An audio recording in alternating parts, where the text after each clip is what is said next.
Ssennyonyi yaswadde n'aswaluka. Yalowoozezza ali mu kuvunza mubaka w'e Bukomansimbi Veronica. Yabadde amanyi ali mu muvunza bw'amukuba mu maaso g'abawagizi be. Kumbe abantu si basanyufu. Era yamaze okweyayuuya n'ajoboja buli kimu kazindaalo n'akayiwamu amalusu. Ne yeemalayo. Naye olwamaze omusajja olwasituse n'amuyiira olunyata.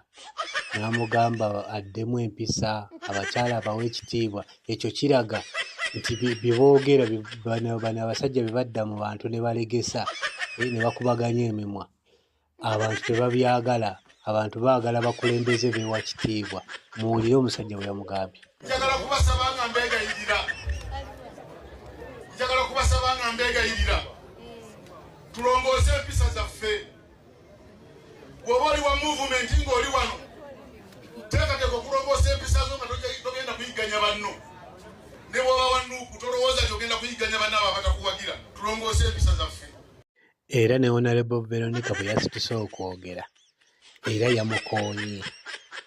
yamukoonye mubeere bakkakkamu bwe mujja okufuna obuyinza. Lwakuba nti zo giringa mikebe, omuntu waba ayogera tebijjaamu kyakuyiga. Wuliriza Honorable Veronica bwe yamukoonye. Mu buli mbeera mubeere beetoowaze. Bwe munaaba beetoowaze mujja kuyita mu buwaatwa bwingi mutuuke ku buwanguzi. Tusaba byonna bye mukola mubeere beetoowaze tusobole okutuuka ku buwanguzi.